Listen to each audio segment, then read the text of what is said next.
마법 같은 광산의 변화. 정재혁 전 청와대 선임행정관의 출판 기념회가 지난 11월 11일 남부대학교 협동관에서 진행되었습니다. 현장에서 만나봅니다.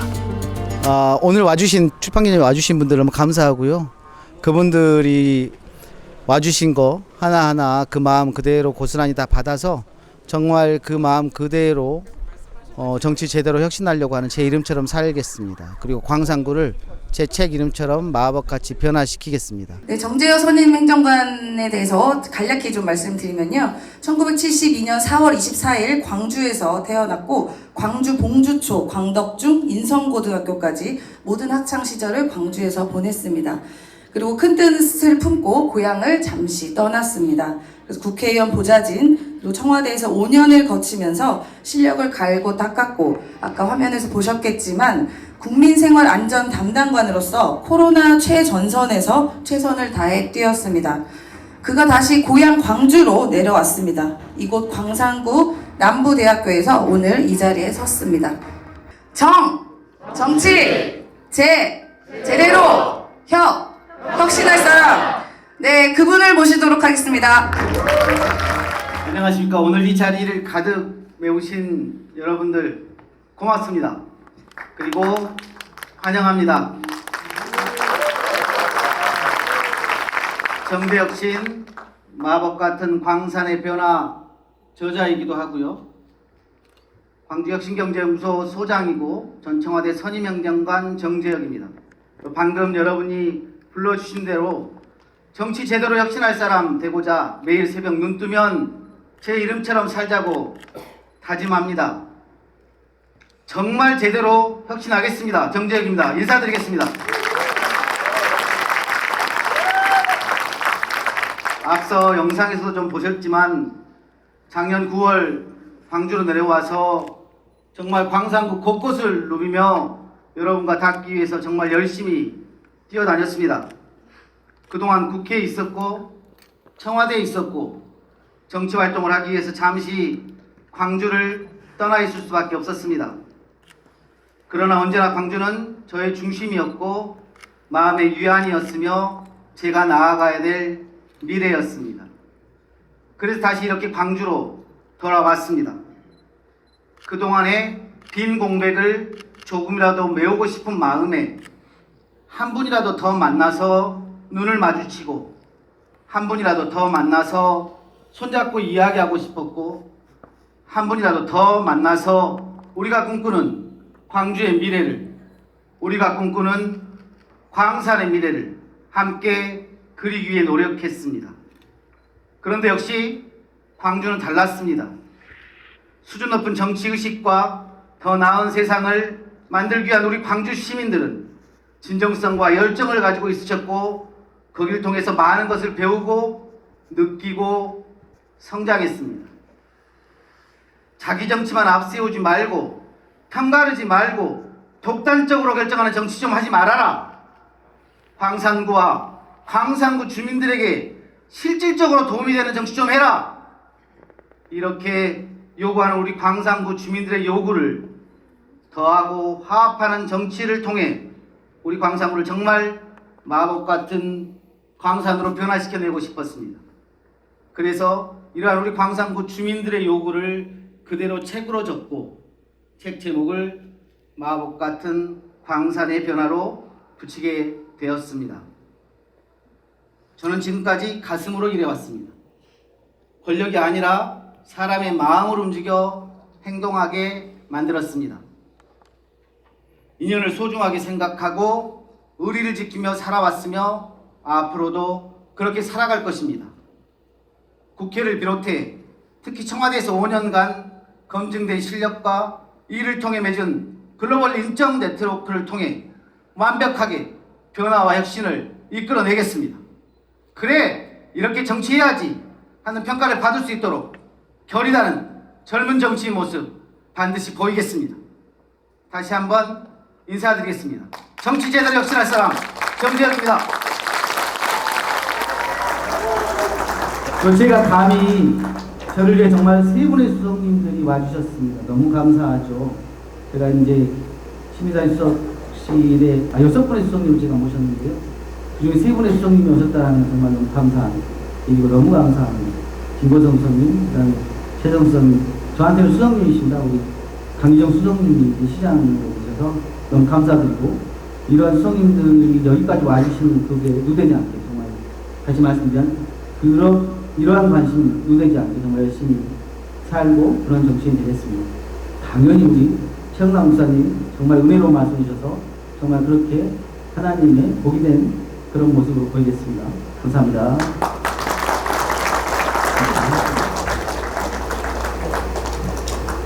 이름을 제가 잘못 말씀드린 건 아니라는 점 써있는 대로 읽었다고 말씀드립니다. 네, 간단하게 저희가 좀 토크를 좀 진행을 해볼까 합니다. 보통은 이렇게 토크하면서 우리 살아온 이야기도 좀 듣고 우리 정재혁 우리 선임행정관께서 어떠한 정치적 포부와 생각을 갖고 있는지 좀 가볍게 들어볼 수 있는 또 시간을 마련하는 것도 이 출판 기념의 묘미지 않을까 싶습니다.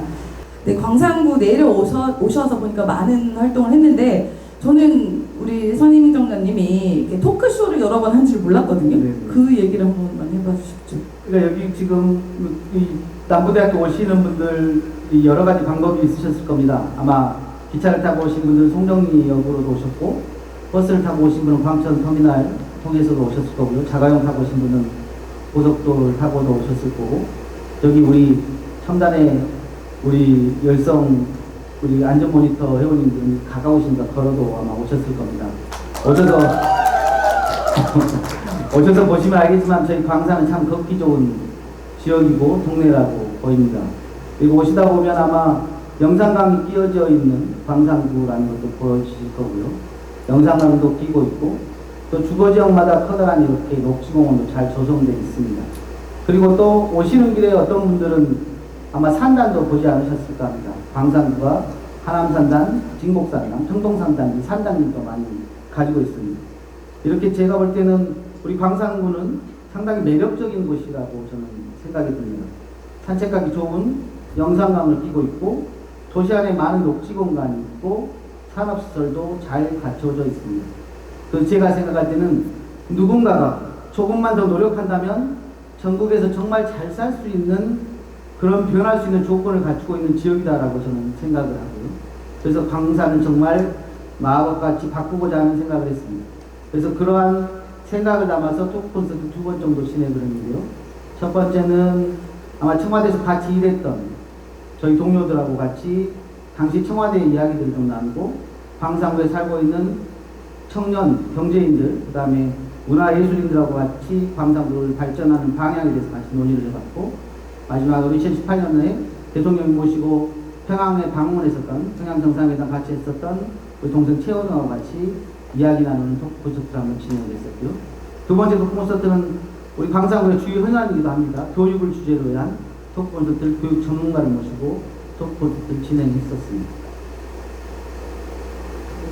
토크 콘서트가 마치 그냥 정말 책 북 콘서트 같이 느낌으로 이제 구성이 된 것 같아요. 그러니까 첫 번째가 뭐 살아온 이야기나 했고, 또 두 번째 정치 인문, 그다음 세 번째가 광산구에 대한 이야기, 네. 그다음에 다음은 지역분들 그 이야기 담은 거 맞죠? 예. 제 책이 총 4부인데 앞에가 제 삶, 두 번째가 이제 정치 입문하는 과정, 세 번째가 광산구하고 광산구 사람들 이야기 이렇게 담겨져 있습니다.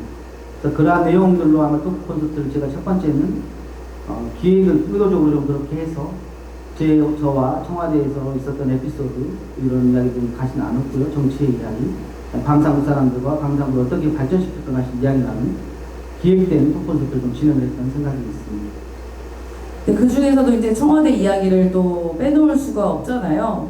여기 청와대에서 같이 모셨던 분들도 많이 계신데, 청와대 하면 저희가 기억한 게 별 보고 출근했다가 별 보고 퇴근한다고 하지 않습니까? 그만큼 치열하게 이제 고생을 했던 기억이 저도 새록새록 나는데요. 토크콘 어떤 이야기를 좀 주로 다루셨어요? 청와대에서 얘기는? 다 청와대에 계셨던 분들이 너무 많으신데, 당시에 뭐 했던 저희 2017년도는 탄핵으로 들어선 문재인 정부였기 때문에 인수위 기관 자체가 없었고, 들어가서 우리 제가 들어갔을 때는 시민사회수석실 전신인 사회혁신 수석실이었는데 사회혁신 수석실 인원이 한 30명 정도 채워질 때까지 6개월이 걸렸습니다.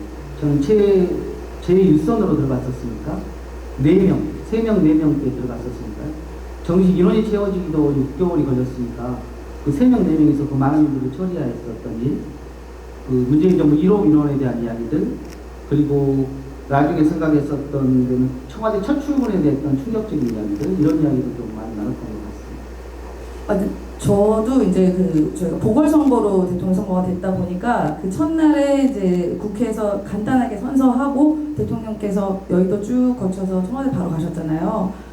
그때 저도 궁금했거든요. 저기 안에 계신 분들 도대체 누군가, 혹은 그전 정부에 계셨던 청와대 분들이 마무리하신 건가 궁금했는데 우리 행정관님이 계셨던 거였군요. 그러니까 17년에 들어가서 바로 연락을 받고 저는 출근을 했더니 정말 이건 너무 황당한 일이었습니다. 가서 책에도 좀 나와 있지만 정말 이거 있을 수 있는 국가의 컨트롤 타워인가 라는 생각이 들 정도였고, 부도난 사무실을 놔두고 도망가 버리는 형태였습니다. 말 그대로 피구들과 너저분하게 날져 있고 의자들 막 나뒹굴어져 있고, 오직했으면 제가 책에도 그런 이야기 했었지만 청와대 철분한 첫날 첫 번째 제가 했던 일이 빗자를 들고 청소하는 일이었어요.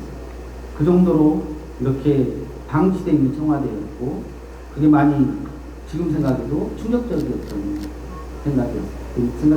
네, 그러니까 뉴스에서도 좀 본 것 같아요. 어디 캐비넷 같은 데다 막 문서 흘리고. 근데 사실 청와대 문건은 하나하나가 굉장히 다 국가 보안 문서고 기밀을 요하는데 막 그렇게 널브러져서 있는 걸 치우셨다는 거죠? 그렇죠. 당시에도 나왔지만 당시 들어갔던 행정관 이야기, 4년이 넘는 기간 동안에 인수인계 받았던 1,400페이지짜리 설출 하나로 전 정부가 인수인계 해주고 가버렸는데, 돌다 보니까 이제 큰 박스에 대형 파쇄기에 파쇄를 하고 있는 것들도 목격을 하고, 당연히 국가기록을 넘겨야 될 국가기록물 자체도 제대로 넘기지 않았었고, 급하게 도망가다 보니까 캐비넷 뒤에서도 문건이 나오고, 저도 뭐 초기에 책상 뒤쪽에, 책장 열면 뒤쪽에서 그런 문건들이, 국가 기밀 문건들이 나와서 신고도 하고 이런 일들이 비일비재하게 일어났었습니다. 근데 그걸 캐비넷 문건이라고 해서 그런 일들이 일어났던 걸 보면, 당시를 생각하면 참 아찔한 생각이 많이 듭니다. 그러니까요. 근데 지금도 사실 청와대를 너무 급하게 용산으로 옮기다 보니까 저도 그런 생각이 약간 들더라고요. 저렇게 급하게 옮기면 탈나는 거 아닌가. 그래서 그때 무슨 생각 드셨어요? 청와대 용산으로 옮겼을 때. 그러니까 말입니다. 그때 당시 지금 하는 것들 보면, 당시 그날의 악몽 조금씩 다시 지금 정치하는 현 정권을 보면 그런 생각이 좀 듭니다. 당시에 모든 걸 내팽 치고 도망갔던 사람들이 다시 돌아와서 지금 정부를 운영하고 있는 것들이 보이거든요. 다들 아시겠지만 국가에 이제 저는 사람에게 충성하지 않는다고 했던 분 있지 않습니까? 그분이 지금은 자기에게 충성하는 사람한테만 요직에 앉히고 있습니다. 잘 아시는 대로 언론과 방송을 장악했던 사람을 다시 그 자리에 지금 앉혀있고, 지금 조만간 탄핵될 것 같은데, 또 문화예술계 블랙리스트 만들었던 분 다시 그 자리에 앉혀서 또 그 역할을 시키고 있고, 심지어는 독립운동가 업적을 평가하는, 그 다음에 서원을 해야 되는 그 부서에 친일 세력들, 뉴라이트 세력을 다 앉혀서 위원으로 활동하게 만들고 있습니다.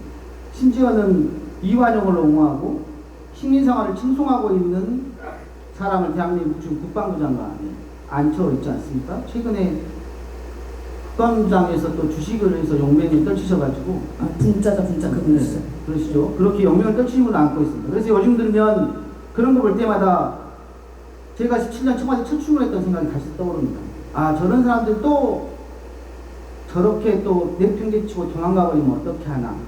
또 그런 청와대를 물려받아서 또 그런 것들 뒤치다거리 하는 것들이 아닌가 하는 그런 대자뷰가 또 생각이 나기도 하고, 그러다 보니까 지금 시점에서 정말 필요한 거는 정말 정신 차리고 정치 개혁하고 정치 혁신하고 해야겠다. 이런 생각들이 더 드는 요즘입니다. 네, 맞습니다. 예, 어쨌든 뭐 검찰이 수사를 보복하면 그게 깡패지 뭐 검사입니까 뭐 했던 그런 분들이 지금 정부를 이끌고 계신데요. 말씀하신 것처럼 그런 부분 때문에 정치 개혁이 저는 더 필요하다고 생각이 들고, 그 책에도 보니까 이게 개혁에 대한 이야기가 있더라고요.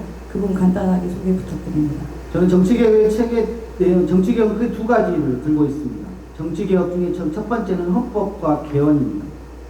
다 아시겠지만 헌법은 대한민국의 근본 규범입니다. 여기 계신 분들도 과연 헌법을 처음부터 끝까지 읽어보신 분들이 몇 분이나 있을지 잘 모르겠습니다. 저도 헌법 전문부터 1조부터 130조 부칙까지 다 읽어본 게 이제 대학 가서인데요. 법학과니까요. 그랬는데 제대로 다 읽어보신 분들 거의 많지 않으실 겁니다. 제대로 앉아서 끝까지 정독하기 위해서 30분밖에 걸리지 않습니다. 그런데 그거를 제대로 읽어본 사람이 많지 않고 크게 신경 쓰지 않습니다. 혹자들은 이게 이제 시험에 나오지 않으니까 헌법을 등한시한다고 하기도 합니다. 심지어 최근에 임시회 때 우리 국무총리한테 대한민국 헌법 1조이라고 물어봤는데 대답도 못하지 않습니까? 우리 국무총리는. 지금 상황이 그런 겁니다. 그래서 저는 근데 그 헌법이 어떻게 나온 겁니까? 저희 광주 5.18 민주화 운동을 통해서 민주화를 시켰고 그러한 것들이 모여져서 87년 직선제 개헌을 이루어내면서 그때 헌법이 개정되고 헌법이 만들어졌지 않습니까? 그 헌법이 지금 30년이 넘어가면서 그대로 있는 겁니다. 그래서 저는 그 헌법이 개정되고 개헌돼야 한다라고 이야기를 하고 있습니다. 그 헌법이를요, 저희 지금 가장 헌법소를 하셔야 할 대한민국 대통령께서도 헌법을 읽어보지 않으신 거 아닌가라는 생각도 들고요. 분명히 그러시군요. 예, 우리 한 총리님은 아마 신문에 헌법이 안 나와 있어서 그래서 모를 수도 있을 것 같아요. 네. 그래서 생각하시는 그 헌법이 굉장히 중요하다고 생각해서 저도 약간 찔렸습니다. 안 읽어본 것 같거든요. 그래서 개헌에 대해서 어떻게 생각하시는지. 그래서 87년 이제 헌법을 개헌하려고 전 정권에서 저희 이제 문재인 정부에서 헌법 개정안을 냈었습니다. 이제 왜 그러면 전 정부에서 안 했냐라는 이야기를 좀 하셨는데요. 전 정부에서 저희가 헌법 개정안을 냈고 국회에서 안건으로 상정도 됐었습니다. 그런데 당시에 야당의 비협조로 결국은 20대 국회가 임기 만료된 자동 폐기됐는데요. 당시 문재인 정부, 저희 문재인 정부에서 개정안 냈던 거는 전문에 부마 민중항쟁이나 5.18 민주화운동, 그 다음에 60항쟁 같은 정신을 전문에 좀 담아놓고 여러분도 잘 아시겠지만 1조부터 130조까지 중에서 지방문권을 좀 강화시키는 내용, 그 다음에 너무 잘 아시고 계신 지금 대통령 직선제가 5년 단임제 같은 게 문제가 있으니까 4년 중임제를 좀 바꾸자 이런 내용도 좀 있었고 그래서 137조 정도로 좀 늘리고 부칙까지 해서 이런 개헌안을 냈었음에도 불구하고 좀 안타깝게도 그때 20대 국회에서 야당의 반대로 자동 폐기되는 그런 안타까움이 있었습니다. 그 지방자치분권 굉장히 중요하잖아요. 특히나 이제 광주에 계시다 보니까 그 수도권 과밀화, 수도권 집중화에 대한 생각도 더 깊게 하시는 것 같은데 최근에도 또 무슨 김포를 서울시 해서 수도권을 뭐 더 크게 만들려고 하는 그런 시도들을 봤을 때 그런 부분에 절실하게 느끼셨을 것 같아요. 네. 네. 저는 지금 지방 정치개혁의 핵심으로 책에도 이야기를 하고 있는 것 중에 하나 지방 정치를 강화해야 된다라고 이야기를 좀 하고 있는데요. 특히 이제 정치권의 가장 큰 문제가 특정 지역이 특정 정당으로 독식하고 있는 문제 아닙니까? 유권자들의 선택을 제약하고 있다고 봅니다. 이건 뭐냐면 극명하게 그 폐단이 드러나고 있습니다. 지난 우리 광주에서도 작년 선거에서 나타났습니다. 대통령 선거는 압도적으로 우리가 80%를 투표했는데 작년에 지방선거는 전국에서 최하위 37.7%만 투표하고 말았습니다. 왜 그랬을까요? 바로 유권자들이 찍을 사람이 별로 없다. 그러니까 여의도 정치, 여의도에 줄 세우는 그런 유권자 출마자들한테만 공천을 해주고 진정으로 지역에서 열심히 뛰었던 사람들한테 공천을 해주지 않고 이런 그들만 리그를 하기 때문에 유권자들이 외면하고 이런 모습을 보여왔습니다. 그래서 이런 것들을 정당하게 일하는 지방 정치인들이 기회를 부여받고 이럴 수 있는 정치개혁이 지방자치가 나와야 된다고 생각하고 그런 부분을 이야기를 해놓았습니다. 참 어려운 문제더라고요. 뭐 지금 저기 국민의힘 같은 경우도 어느 특정 지역 가면은 그냥 뭐 막대기만 돼도 된다 뭐 이런 얘기도 나올 정도로 좀 시급히 해결해야 되는 그 어떻게 보면 더 바르게 발전하는 지역 정치 뿌리가 좀 왜곡된 면이 또 있는 것 같습니다. 그래서 어떻게 하면 이걸 해결하고 성장하게 만들 수 있을지. 저는 헌법 개헌과 더불어 정당법 개정을 좀 했으면 합니다. 정당법 개정을 왜 해야 되냐면요. 지금 정당법에 정당을 만들고자 하면 5곳의 시도당을 갖춰야 합니다. 그리고 적어도 서울시에 또 당, 중앙당을 서울에 2개 이렇게 정당법이 되어 있습니다. 그러니까 지역에서 당을 만들려고 하면 누가 그렇게 5개 시도당을 만들고 서울에 중앙당을 만들고 당을 만들 수가 있겠습니까? 엄두도 낼 수 없죠. 그래서 풀뿌리 민주주의 지방정당을 만들 수가 없는 상황입니다. 따라서 당연히 여의도의 중심에 정치가 될 수밖에 없고, 그래서 저는 지역 정당하고 중앙당을 이중구조로 하는 정당 개혁이 필요하다고 보고요. 국가 정책하고 국방 외교 같은 경우는 중앙정당이 좀 맡아서 할 수 있고, 그 중앙정당을 다루는 중앙정당에는 대통령과 국회의원, 그 다음에 지방의회하고 지방자치단체장 되고자 하는 사람은 지방정당으로 가입하도록 해서 정당 공천 기준을 세분화할 필요가 있다. 이렇게 좀 분류를 할 필요가 있어서 정당법 개정 필요하다고 봅니다. 네, 저 이름처럼 혁신의 그런 느낌을 제가 또 많이 받았고, 또 생각해보지 못했던 여러 가지 지방 풀뿌리 민주주의라던가 여러 가지 정당 개혁 등에 대한 생각을 좀 잠시나마 저희가 좀 엿볼 수 있었던 것 같습니다. 아마 이 부분에 대한 더 자세한 내용은 우리 선임 행정관님의 책에 자세히 나와 있다고 합니다. 그래서 지금 대충만 들었어도 우리 정재혁 선임 행정관님 그동안 얼마나 치열하게 이런 정치와 또 지역 정치와 또 정당 정치에 대한 깊은 고민을 했는지를 또 엿볼 수 있는 시간이었던 것 같아요. 뭐 저희가 이렇게 급하게 책 내용을 얘기했지만 마지막으로 혹시나 꼭 할 말이 있으신지 한번 여쭙고 싶습니다. 네, 다시 한번 오늘 정재혁 씨 마법 같은 광산의 변화 저희 출판 기념회 와주신 여러분 다시 한번 감사하고 고맙습니다. 말씀드린 대로 작년 9월 광주에 내려와서 수많은 저희 광주 시민들을 만나며 수준 높은 정치의식과 올바른 미래로 나아가려는 여러분의 진정성 있는 모습을 보며 많은 것을 배웠습니다. 그리고 아나무인인 현 정권에 대해 분노하고 답답해하면서 함께 공유하며 많은 숙제도 함께 되었습니다. 검찰 독재, 경제 파탄, 인사 참사, 핵오염수 방출 등 너무나도 심각한 문제들이 많아서 그 수를 다 헤아릴 수도 없습니다. 이렇게 힘든 국민들의 삶은 뒷전으로 한 채 어떤 해결책도 노력도 없이 대통령의 잦은 해외 순방은 우리들의 숨을 턱턱 막히게 합니다. 정권의 움직임은 그저 정치적 지배를 뛰어넘어 우리의 생존이 달린 문제입니다. 저 정재혁은 여러분의 말을 귀담아 듣고 굳은 의지로 대항하며 맞설 수 있는 사람입니다. 저는 과거의 성찰과 현재의 행동, 미래의 희망을 품고 나아가려고 합니다. 제가 준비한 책에는 우리의 과거와 현재, 미래가 담겨 있습니다. 제가 쓴 책을 꼭 봐주시고 저를 다시 한번 기억해 주십시오. 저 정재혁은 여러분 앞에서는 낮게, 하지만 정권 앞에서는 높고 강하게 움직이겠습니다. 한번 보고 끝나는 인연은 되지 않겠습니다. 지금처럼 초심을 잃지 않고 앞으로도 끊임없이 광산구 곳곳을 누비며 여러분과 손 맞잡고 힘차게 달려가겠습니다. 여러분과 더 많은 만남을 가지고 깊은 인연이 될 수 있도록 하겠습니다. 여러분 곁을 떠나지 않겠습니다. 여러분께서 삶을 온전히 살아가실 수 있도록 우리 아이들의 미래가 우리보다 더 나은 삶이 될 수 있도록 끝까지 지키겠습니다. 정치 제대로 혁신할 사람 저 정재혁의 이름을 걸고 더불어 저를 보증해 주시는 소중한 사람들의 인연을 지켜드리기 위해서라도 반드시 약속을 지키고 정상에 서겠습니다.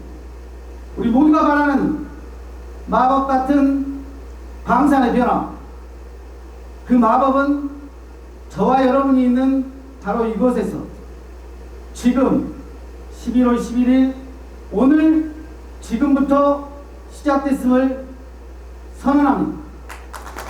정성의 그날까지, 승리의 그날까지 함께 해주십시오. 정재혁입니다.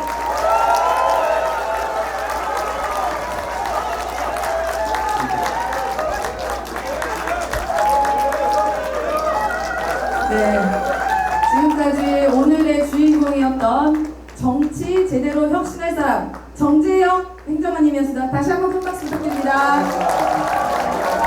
정재혁! 혁신! 소리 한번 질러주십시오!